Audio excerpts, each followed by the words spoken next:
Yo, yo, yo, what's up, everybody? Thank you for tuning in to yet again another fantastic indie creator interview.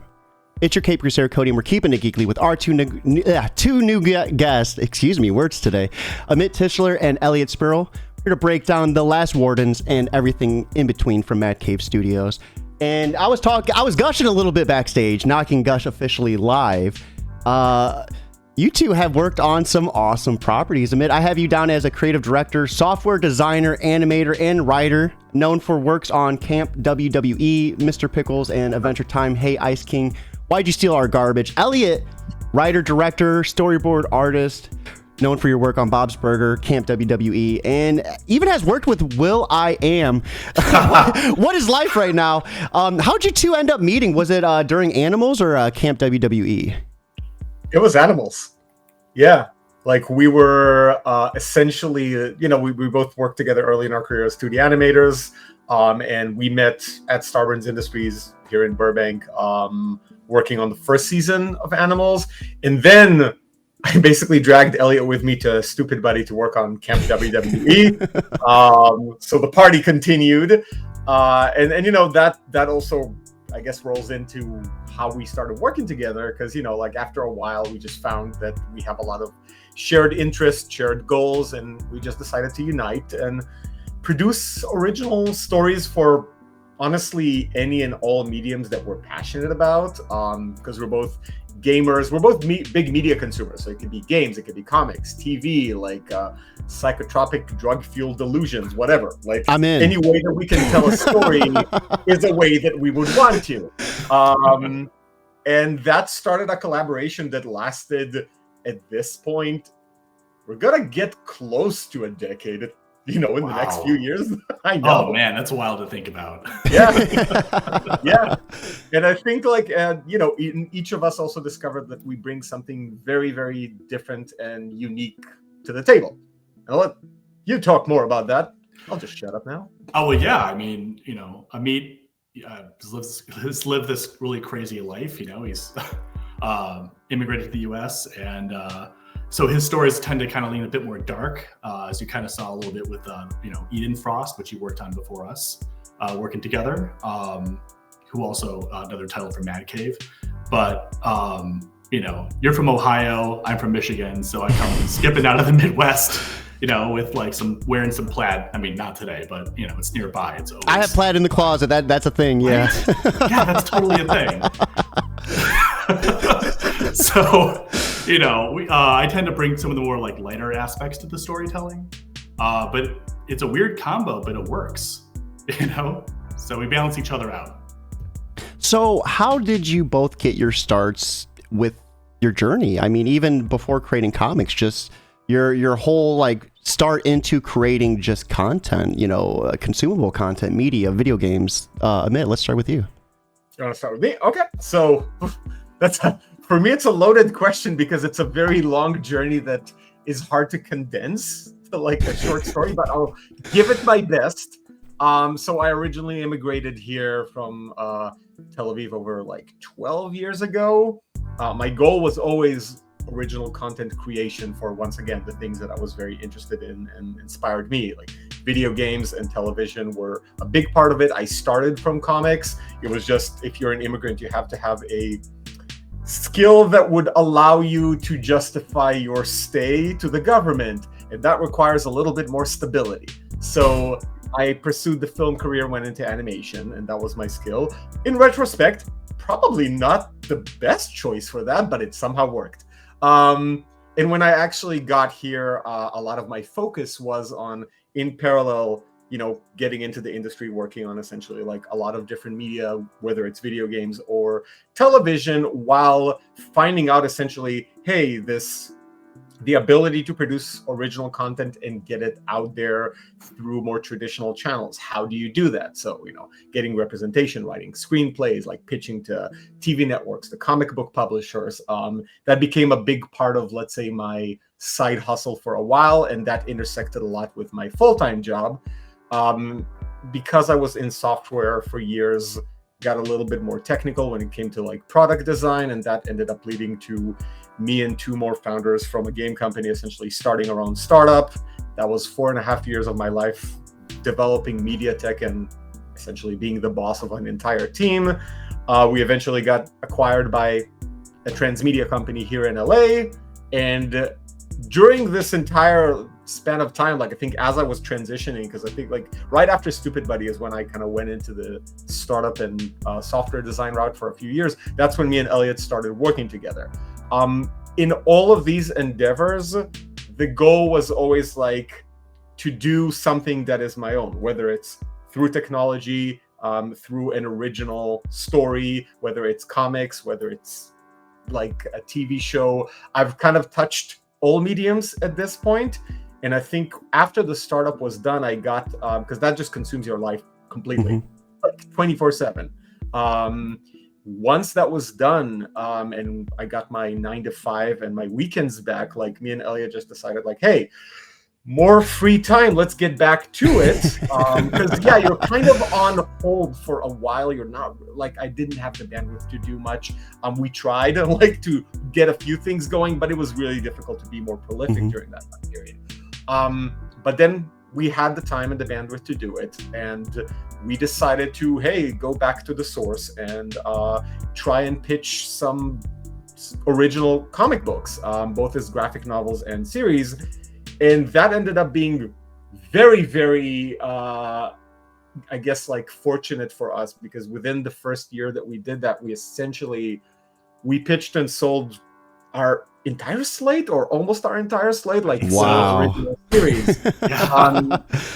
New Frost was the first to come out. Then Last Wardens is the second to come out now, and that's the title we're talking about today. And we have 2 more original books coming out with humanoids later next year, and that just started the ball rolling, and we're just running with it, and we're developing more things, and it's been a blast. Wow. What about you, Elliot? How did you my story is way more simple. It's pretty boiled down. It's born and raised in Michigan, went to school in New York, SVA. And then that was right during, I think the 2008 crash, basically. And oh man, jobs were bananas, hard to find. But totally randomly, I did an animation test for, it was Titmouse back in the day, for a show called DJ and the Fro. And I basically packed up my life in a suitcase, hopped on a plane like so many Midwesterners before me, and just, made it down to California. Circling a tornado all the way down. Right. That's so cool. Yeah, it's just been kind of one gig after the next. Landed in Bob's Burgers, which has been a delight, obviously. Worked on everything from, started in animation, just doing animation retakes, and worked my way up to boards and end credits. So that's so cool. That's awesome. Go ahead, I was gonna say, let's kind of talk about how your guys' initial introduction worked. I mean, the collaborative process. How did that start between you two? Man, that's a great question. I think Elliot's perspective would be more interesting, because I'm kind of a wrecking ball wherever I go. So that is almost the perfect description for it, though. It's like, I remember we were at Stupid Buddy, because we met obviously and got along and got a bunch of lunches together while we were working at Starburns. Yeah, I think maybe I'm wrong about this, but I remember it starting when we were working in Stupid Buddy. They had this giant warehouse, but in the warehouse they had this little mini log cabin where they had 2 computers where we were just side by side in this weird little cabin inside of a giant warehouse, just working on anime like shots. And I was like, hey, it'd be kind of a cool idea. And you'd be like, yeah, that is a cool idea. And we'd go back and forth on whatever else. And we're like, we should just do it. Yeah, we should do it. And then sure enough, we started, I think, drafting notes like on the job at one point. Yeah.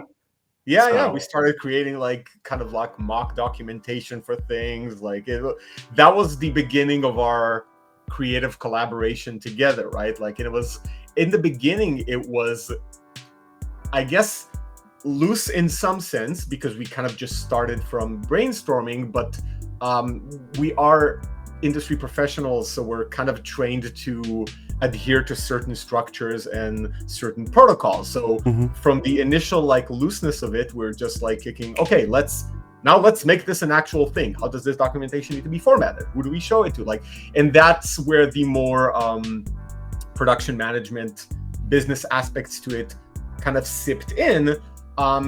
And from that point on, we had to essentially develop because, once you're doing this and it's all just like, brainstorming ideas, putting together documentation, it's all fun and games. But if you're actually trying to build something that you want to pitch, that you want to sell, that you want to produce, that you want to make, like, you have to treat it as a job, right? Mm-hmm. It's not just a hobby. And once you treat it as a job, you have to create a more structured process. And that I feel like that took us years to really refine what we have now to that degree. But it all started from essentially a very basic but kind of strict nugget, right? And it's always like, and now we just have a very like mechanical, it's creative, but it's very mechanical. Like, we have to go through all the steps, and it makes us very, very efficient. And kind of forces us to maintain a certain level of quality. So it always goes, it always starts from like identifying the components that we need. Like, okay, we're trying to pitch a comic book. So we need a deck, and we need to essentially plot this much of the outline. And in this format, we need to create a presentation. We need to create some initial designs. All of that process and everything moving forward always adheres to essentially like domain expertise, meaning everything that we do, one of us is essentially in charge of a certain type of tasks or takes the lead on a certain domain. So one leads and one always follows depending on that domain, and we delegate tasks depending on both. And when you think of domains, you think, okay, like story, like narrative, visual, and operations. So like story as, and this, by the way, applies to both the script, the social media marketing that we do, the press, the pitch, production logistics, contract negotiations, essentially like anything that's under operations. One of us takes the lead and the other one can contribute, but somebody always has final say, because that allows us to respect each other's strengths, right? Strengths versus weaknesses. Who among us knows more about one thing or the other, or is just better at one thing over the other, and it allows us to move a lot more efficiently, right? Because as long as you respect that, you get to make decisions a lot faster. Not everything is a negotiation, but when you have to make a choice and you have to run, we get to trust each other in that regard, and that just makes for a very good process before and after you sign a contract. After you sign a contract, now you're also liable to working with an external party, so you better get your deadlines. And our goal is always, we don't want to be on time, we want to be early, we want to always over deliver, we want to always do the extra, especially when we're going into an industry where we are relative newcomers. It doesn't matter that we have been in media for such a long time and we've worked on whatever big titles. In the end, when you're going into a niche or going back into a niche or penetrating a certain market, you're a newcomer and you're going to be treated with suspicion, or you're not going to have the easier time of getting noticed. We have to compensate for all of that. Like, we can't sit around and say like, nobody cares, because nobody knows who we are. Like, so we have to deliver extra, right? And we try to do that on all fronts. Having that kind of process, I feel, really makes us both efficient and very, very reliable.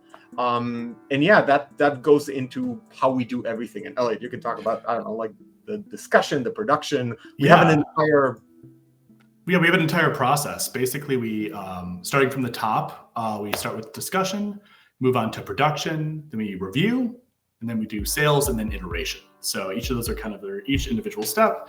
And kicking things off, we start brainstorming with discussions, constructing the core idea, themes, characters, story arcs, and basically all the little choices in the story, just what we want to actually build. From there, once we kind of sort of nail it down, we move on to production, where we kind of start, writing and designing the deck, creating art, designing guides, working on our verbal pitch presentation routine, stuff like that. And then after that, we basically go through what Amit kind of described before, where we review each, quote unquote, finished draft, make sure there's some quality assurance on each other's work. We edit, refine, polish, and eventually lock into what we think is a sales ready version. And I'll kick it back to you, Amit, for the sales. Yeah, so like when it comes to sales, like it's about like, we make a list of viable sales targets. Like, hey, we have a horror thriller comic like The Last Wardens.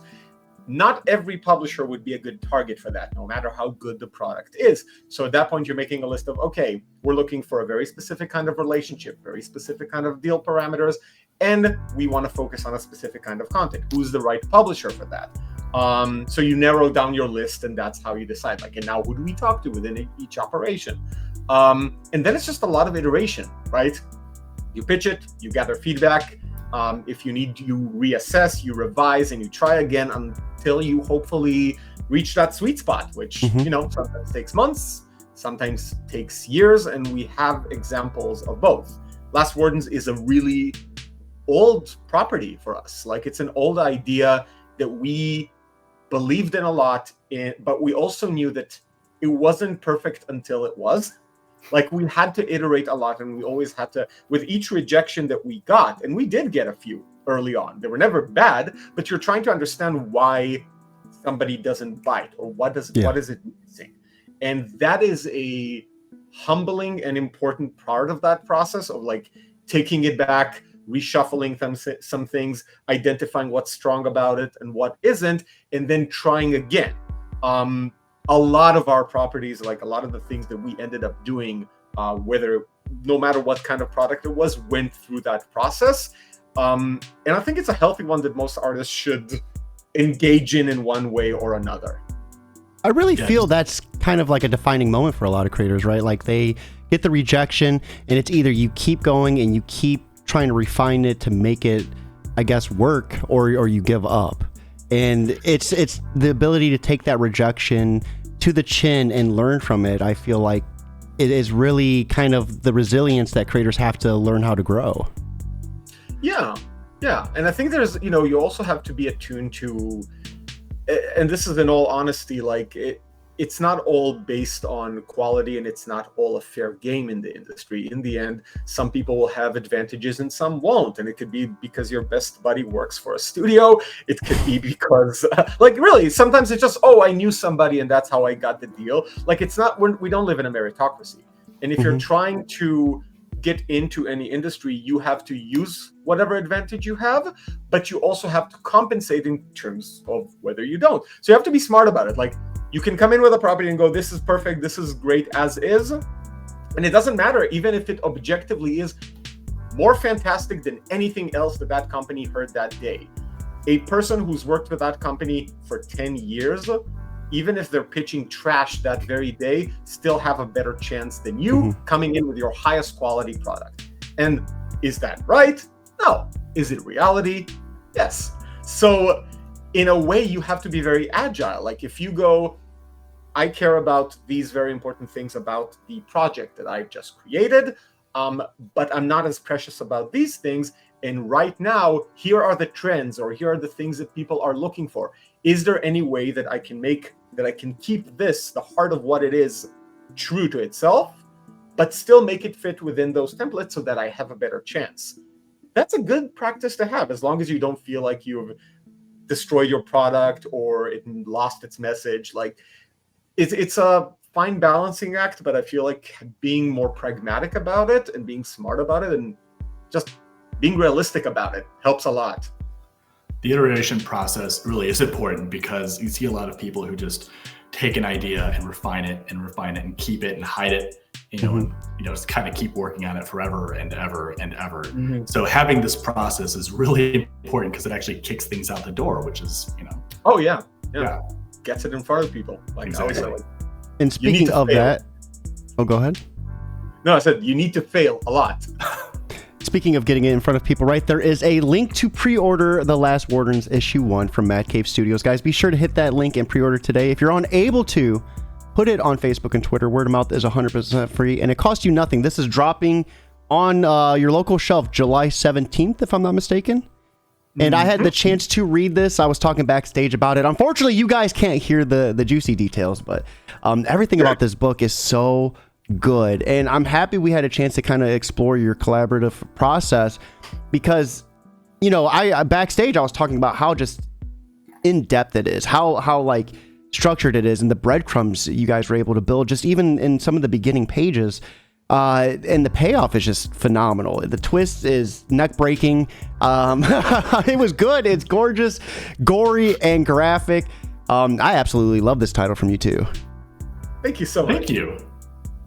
So I want to start with kind of where did the idea for this come from? I mean, a horror set in the 70s, it just seems like the perfect, chef kiss. But the way you guys went about it is like a completely different type of horror, I felt, and I'm here for it. So how we came up with it, that's actually a great question. Amit will probably get into this a little bit himself, but we talked about this being one of our oldest properties. And what's amazing about this is the main character that takes, whose lens is the entire focus of the story, wasn't in the original draft for this, at all. Yeah. That was a last minute ad that we, came up with that just made everything come together in the story. Yeah. Go ahead. No, it's funny to think about that now because it's so hard to try to imagine the last Wardens without Danielle Pryer at its center. Yeah. Like she's a very strong protagonist in terms of her being a driving force for everything that's happening from the beginning and all the way to the end. But the fact is that the idea, it started always from an almost like Doom Patrol type concept where you have a bunch of these essentially like paranormal misfits, these monsters that belong to some ancient order in charge of stopping other threats. I'm going to keep all of that as vague as possible at this point. Mm-hmm. But that actually was the core idea. And in our early iterations, which also had different names, by the way, even though the characters stayed very, very close to being the same, or a lot of them, the way we tell the story and the way we built their world changed drastically. Even the 1970s aspect wasn't in the original drafts. It used to be contemporary. So a lot of these choices came from, some of them very pragmatically, just like out of necessity. For example, 1970s, the minute we changed a few different things in the story in terms of how we wanted the Wardens themselves to function in their role in this world, we also had to kind of identify a potential problem, which is if you try to, like the whole idea of the Wardens, even without getting too deeply into it, is there are threats in the world. There is a team of somebodies who come in and essentially try to prevent these threats from exploding and destroying humanity along the way. And they're trying to keep their trail clean so nobody's aware of their existence. So they come in, they come out, right? That's very, very difficult to do in current day, right? Especially, you're already seeing the level of disaster that's happening right at the end of the first issue. This is their life. If you have something like that, how do you cover that up in a world where you're full of like, hey, anybody would just take a video and post it on social media instantly? It's so at that point, you can work around it. There are a lot of plot solutions, but now you've created a different story with a very different focus because you have to deal with that logistical problem very, very often. And because of what the heart of the story is, we didn't really want to deal with that aspect because it would be a distraction. Mm-hmm. So we went, okay, what's a good time period to place this in that has, let's say, the world that we need in terms of technology and growth and blah, blah, blah, but doesn't have that essentially component yet in it. But even knowing that it's coming, you can imagine, okay, if this world continues to exist in 20 years, the Wardens are going to have other problems to deal with. So it kind of opens up that idea of like, what would the Wardens look like now? Or how would they deal with the same issues? But once we made that choice, hey, let's move it to the 1970s, the goal was really to milk it for everything that it's got. It's not just for the style and the visual and the nostalgia factor. It really comes down to which conflicts were important. What was the mental state of people in this part of the world? What was on their mind? What was the collective trauma, the economic woes? Like all of that really sips into the story. I mean, Bruce and Danielle's prior entire story is that he went missing in Vietnam. Her dad is a Korean War vet. Like all of these things and how it affects every single character in the story We took that setting and made it just sip into everything. So it ended up really refreshing what this IP was and rebranding it. And the creation of Danielle Pryer as a POV character was important because in our early iterations, we always saw everything from the perspective of the Wardens themselves, right? Which are the characters. That's like a totally different story, it feels like. Exactly. Yeah. It's a very, very different story. So we basically went, okay, that was actually one of the, I think, eureka moments for us when we did that, because the minute we went, okay, what if we actually, if the whole idea is that they come into town, total train wreck because they're a mess, as you can tell right from the end of like the first issue. They come in, it's a complete clusterfuck, and then by the end of it, they disappear, right? Like they vanish into the night. How does it feel if you are collateral, if you're just a person living your life and all of a sudden this train just comes in and just destroys your entire life? And how do you process it? And for Danielle specifically, she doesn't just process this as a bystander. The thing that they're hunting is her brother, right? And that adds another component of her being essentially in opposition to them. So at first, this starts from a point of tension, and the idea of it all, of course, and I think that's even clear very early on, it's her growth into essentially taking charge of and becoming part of that team, becoming a warden herself, out of necessity, but still. So that's a very different perspective of how to tell the story, but it allows us to, instead of creating something that feels more like a Doom Patrol failure superhero kind of tale, it really comes down to this is the story of an individual who gets caught in this crazy world, gets dragged into it, and much like it, because there's a lot of mystery components to this story that get unraveled very slowly over time, this allows us to drag that mystery along.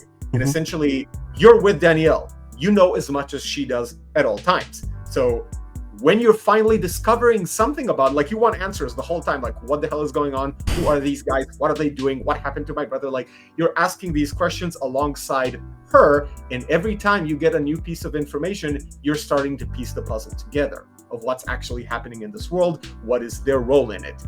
And that is a very different story vehicle. But it elevated it. It created a much more interesting way of telling that story. I am really shocked to hear that Danielle wasn't a part of the original script. And I'm also equally as shocked to hear that it wasn't originally based in the 70s. The dialogue in this, just how endearing, her friends are. She even has nicknames, Dan's. Like, it's like, she was meant for this story, so the fact that she wasn't in the original pitch just blows my mind. And this thing, the layers to it, the attention to detail. Elliot, I'm curious as to how the process looks like between you two and then the artist for this issue, because some of the attention to just some of these interiors and the paneling. I mean, the paneling at one point feels like more of a traditional comic, and then we get to, I guess we would call it the turning point of the issue, and it's just like the paneling at that point is just so insane and graphic and just beautiful. Like, how did that look like between you three? Totally agree. That's a great question. Let's kick it off from the top. So obviously, when it comes to story, Amit and I get to lean a lot on his him being a big history buff. He's worked on Eden Frost, as I mentioned before, so he's always like good for that. When it comes to the art, that's kind of my domain. So I was kind of influenced to use a lot of the monster designs from things that I loved growing up. So you might see a couple references to like in the monster design stuff from the Zoonoids from Bio Booster Armor Guyver. It was an influence. If you remember the old 2000s movie, what is it called? Deep Rising. That's right. Deep Rising. The Kraken from Deep Rising also it's a bad movie, but influence can come from anywhere, inspiration or whatever. Obviously magical items and monsters from Dungeons and Dragons. And since obviously, look, it takes place in the 70s, there's going to be some references to Jaws and just a sprinkling of like Scooby-Doo, like just a little bit, right? But I created all this, what it isn't, I created an art guide essentially. And we handed this off to Rui, who really ran with it. Now, Rui, going back to your original question, yes, the paneling was, the layout was an entire process. And he was actually someone who made us stop in the middle of issue 1 and kind of go back and rewrite the other 5 issues afterwards, because he added this whole new level to the layout, which you described. So we have, as you can tell in the beginning parts of the comic, things are very balanced when Danny's in, taking charge and in control. That obviously changes when, the Wardens are introduced, and you can tell that the panel layout goes a bit more chaotic. And then whenever our villain takes center stage, that's when the page completely breaks and becomes a chaotic mess, like a completely disrupted is what we call it. Yeah.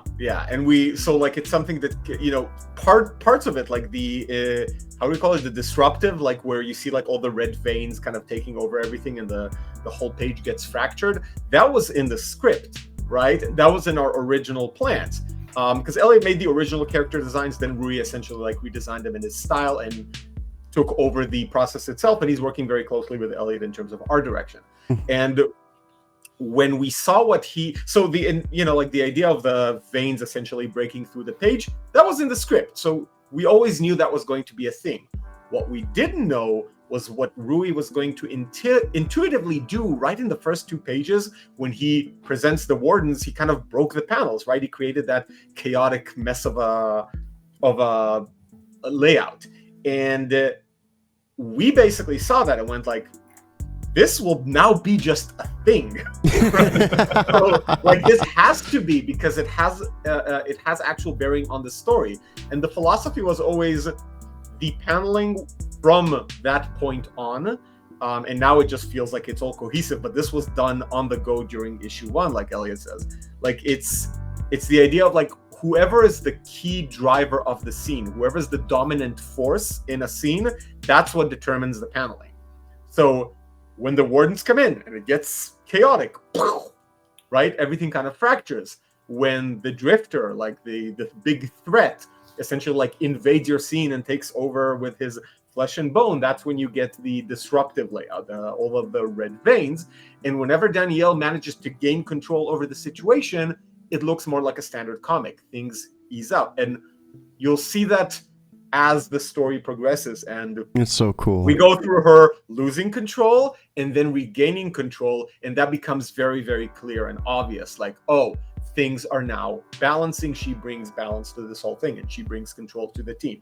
So that's where it started, but that's how it's essentially like determined the entire path of this entire thing's art direction, and just, made the review process a pain in the ass. But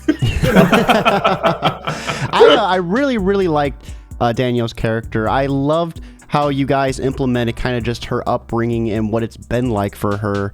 Having the introduction of her brother as well was just like an emotional gut punch. And I just felt so horrible for this character. Without spoiling too much, where are we going to see her go with future issues? Like, where's the direction of her story going to lead us? I mean, without spoilers? Without, look, this, again, to dodge spoilers as much as possible in these 6 issues, she's going to experience a lot of tragedy and a lot of... going back to where we started this conversation, a lot of failure. That's actually when we started developing this iteration. We always like to create a core theme or core statement that kind of anchors everything that we do. So we're like, okay, what we're trying to say is this statement, and now every page, every character, every story point has to somehow be related to it, or serve whatever that statement is, and it really anchors your story and whatever message you're conveying.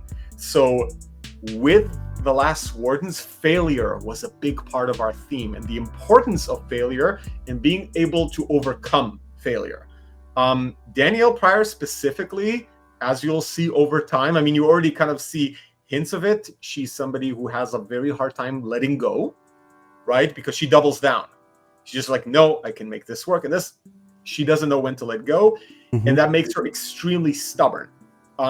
That is an endearing quality for that character. It makes her very compelling, and it makes her like very, very driven.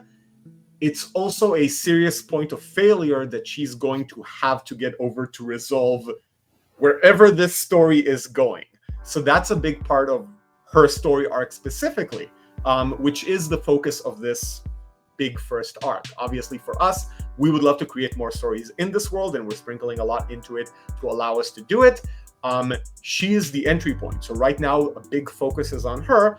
Our hope is that if we do future stories in the world of Wardens, we actually get to do it with all the different characters, with all the different Wardens, that she becomes from frenemy to friend along the way. Holy crap. And I really the theme of failure, just even those around her, right? Like her father in particular, just reeks of it. Example. Oh my God. So it's awesome that was kind of a theme, and the way it's implemented. This series completely blew me away. The detail, the graphic nature of, it's not like overly bloody, but it's just like that right perfect touch. Elliot, I would be curious, what are some of the influences you guys drew from when coming up with the script and character designs? Oh, like I said, there was, a slew of influences that, a lot of the classic horror. That's classic horror. Elliot, like, what about Danielle in particular? Danielle in particular. That's a curveball. I'm trying to think of I think when we looked up, because we did have a bunch. When we started her first iteration, she was supposed to be a cop, and we actually moved away from that. Really? Yeah, she was supposed to be a cop.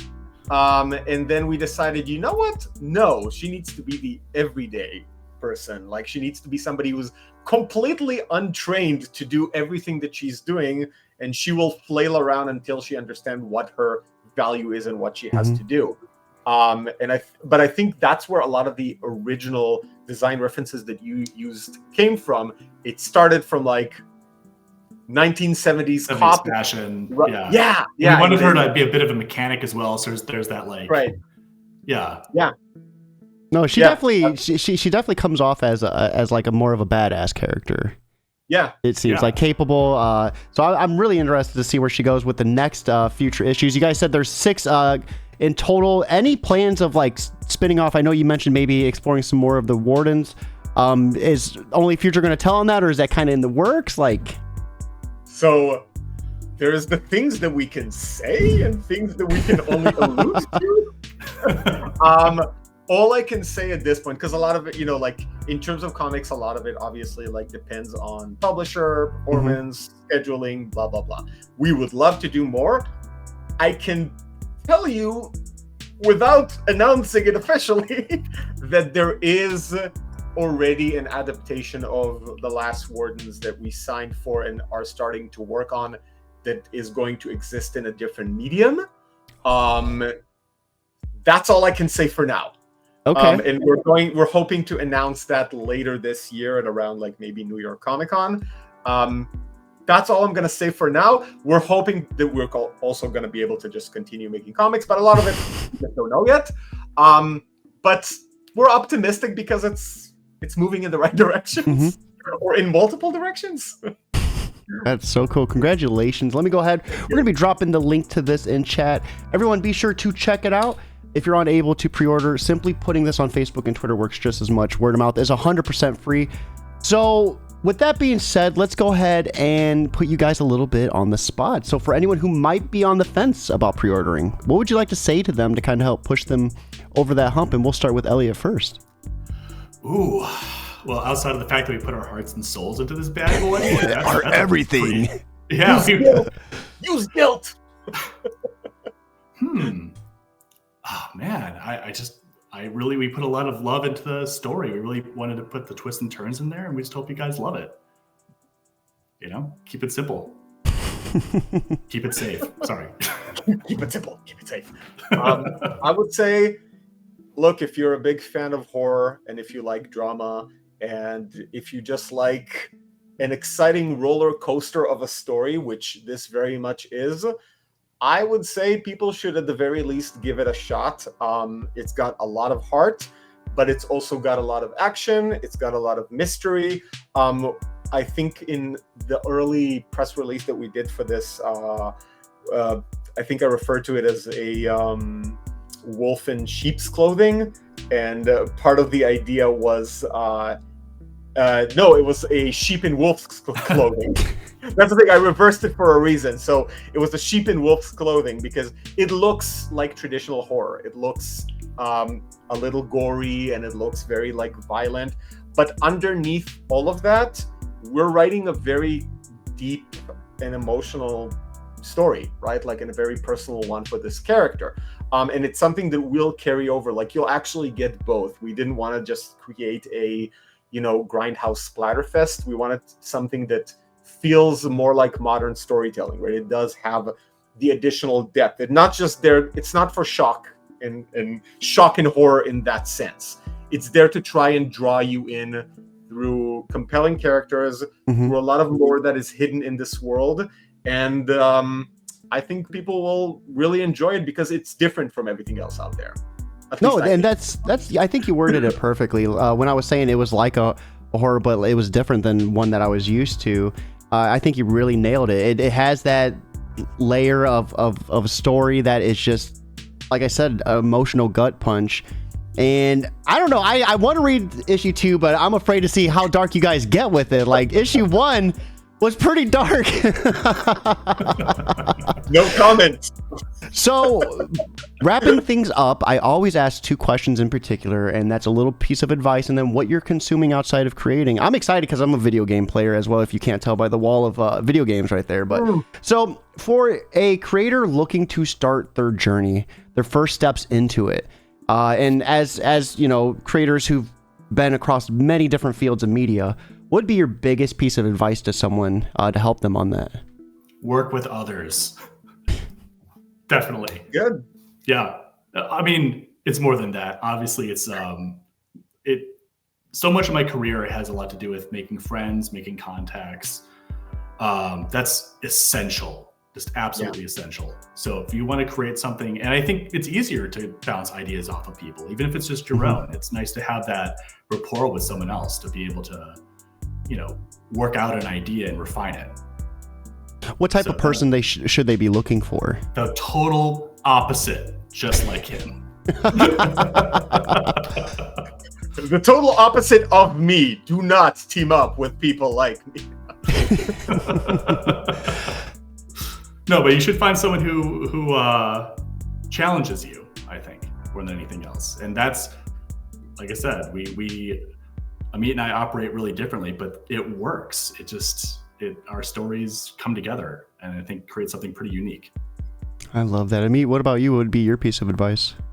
First of all, you nailed it because networking is huge. The people you work with are the people that will likely change your career over time, especially if they see you as a reliable person.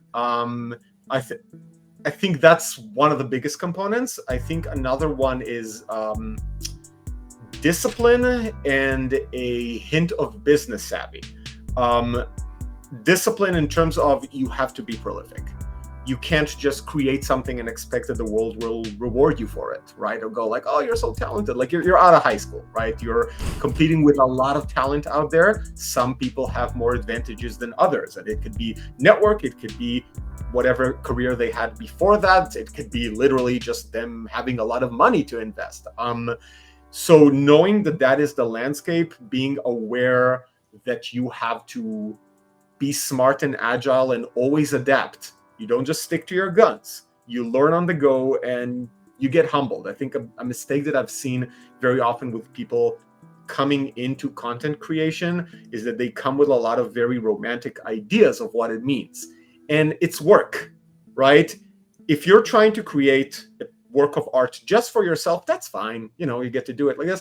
But I think for me and Elliot, like we come from media and we got into media with the drive of, hey, this is the thing that inspired us. This is what we always wanted to do. And we wanted to recreate the kind of feeling that gave us, right? And most artists, I believe, to some degree have that in them, especially if they decide to create content on their own.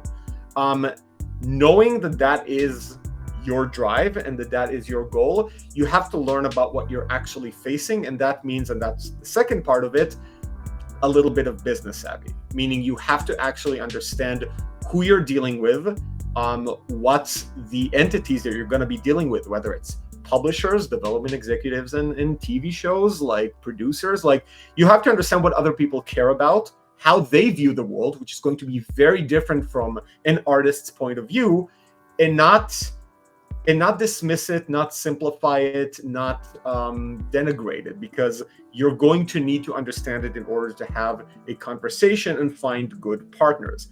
And I think that there is a lot of forced ignorance when it comes to like people who come into the industry of just like, I don't need to know this because I'm an artist. I'm like, so are we. And artists are their own businesses, and they need to be smarter about everything, whether it's contract negotiations, understanding how the industry itself operates, understanding the importance of marketing, the kind of platforms and the kind of medium that they're doing, like the shortcomings of, creating a product in a specific kind of way versus another. Like, these are extremely important things. And if you want to turn it into a job, or you want to really make something that people will see or will have that kind of impact, you have to go outside of your sheltered bubble, I suppose. Like, you have to expose yourself to things that, I can tell you, like, as somebody who's navigated technology and media and all this, I have met a lot of people and seen a lot of people that I liked, and I've met a lot of people and learned a lot of things that I wish I didn't know. But all of that contributed to how I operate, and it contributes to how we operate, and it is important because it also makes you a better partner to whoever you work with, both on a personal level, because you get to challenge each other and you get to evolve together and you get to lean on each other's expertise, but also in terms of whoever you partner up with, whether it's PR people, marketing executives, the actual publishers that are investing in you. Like, these things are important. So do the groundwork. Don't just talk to each other in a bubble. Actually learn how things work, because it's going to serve everybody in the end of the day. I love that so much. It's an awesome piece of advice from both of you. Let's wrap things up with what you're consuming outside of creating. So, Elliot, what are you up to, book-wise, TV show, video games?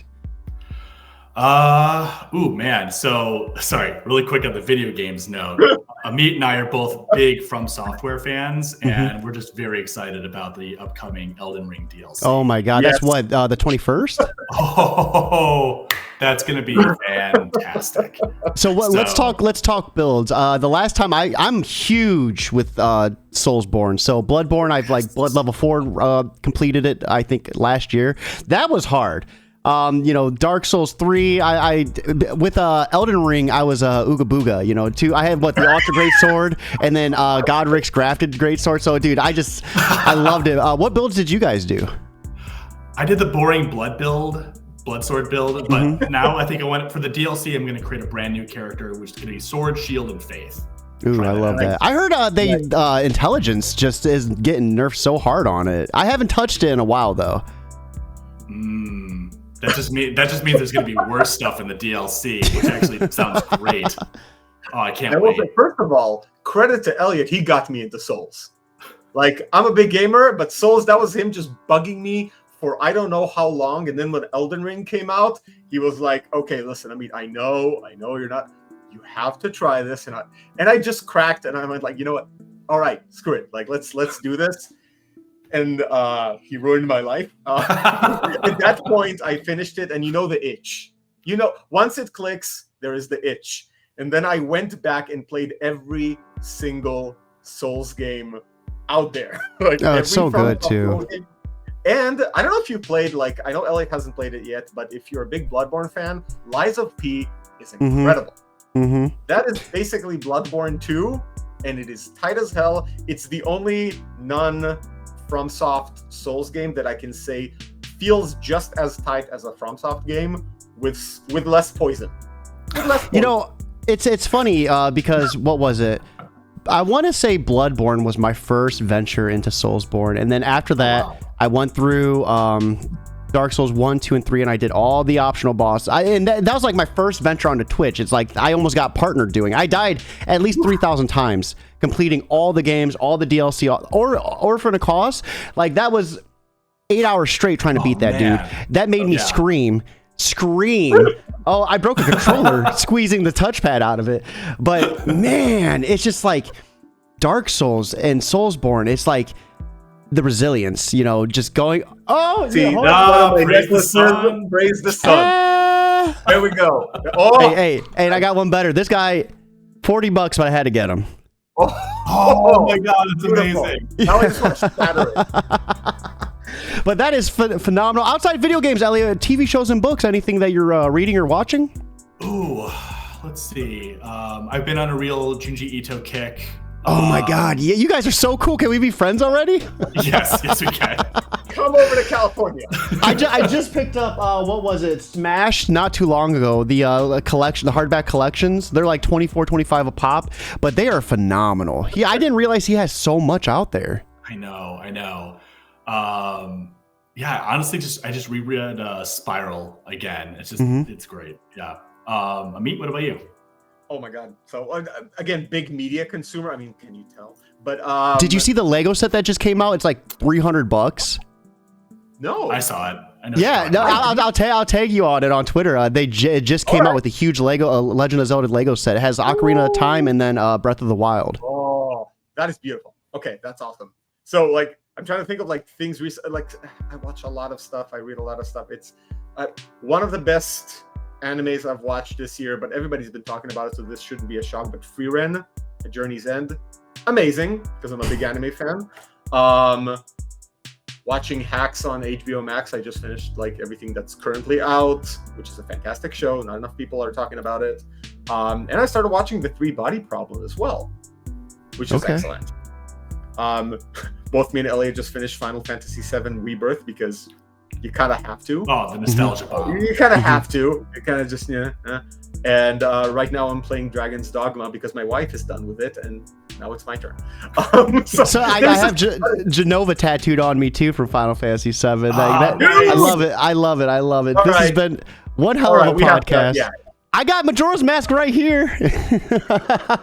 Dude, I walk around with Zelda shirts, and I have a big Skull Kid mask shirt that I really, really love. Like, that was my old. I had when I was back in the day when we were on message boards and forums the whole time in the internet. Like, Skull Kid was one of my nicknames because Majora's Mask. I love that. I'm a nerd. Yes. I love that. This has been one hell of a geek break. The end's always my favorite because that's when you get to like really like, yeah, dude, like, oh my God, me too. I love it. I hope you all have had a fantastic time. Here is a link to pre-order The Last Wardens. It's coming out the 17th, so make sure you get your pre-orders in while you still can. And if you can't, put it on Facebook and Twitter. Word of mouth costs you absolutely nothing. I hope you all have a fantastic Wednesday, but most importantly, keep it geekly.